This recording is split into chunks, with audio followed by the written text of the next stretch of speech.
سبح لله ما في السماوات وما في الأرض وهو العزيز الحكيم هو الذي أخرج الذين كفروا من ديارهم لأول الحشر ما ظننتم أن يخرجوا وظنوا أنهم مانعتهم حصونهم من الله فأتاهم الله من حيث لم يحتسب وقذف في قلوبهم الرعب يخربون بيوتهم بأيديهم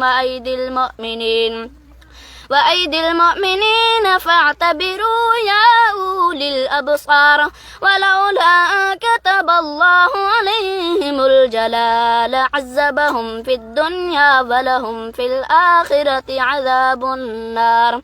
ذلك بأنهم شاقوا الله ورسوله ومن يشاق الله فإن الله شديد العقاب ما قطعتم من لينة أو تركتموها قائمة على أصولها فبإذن الله وليخزي الفاسقين وما أفاء الله على رسوله منهم فما أوجفتم عليه من خيل ولا ركاب ولكن الله يسلط رسله على من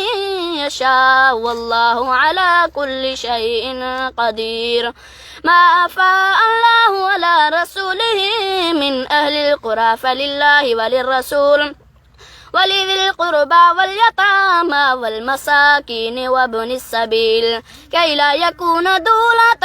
بين الأغنياء منكم وما آتاكم الرسول فخذوه وما نهاكم عنه فانتهوا واتقوا الله إن الله شديد العقاب للفقراء المهاجرين الذين أخرجوا من ديارهم وأموالهم يبتغون فضلا من الله ورضوانا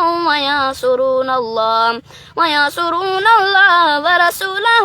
أولئك هم الصادقون والذين تبوأوا الدار والإيمان من قبلهم يحبون من هاجر إليهم ولا يجدون في صدورهم حاجة مما أوتوا ويؤثرون على أنفسهم ولو كان بهم خصاصة ومن يوق شح نفسه فأولئك هم المفلحون.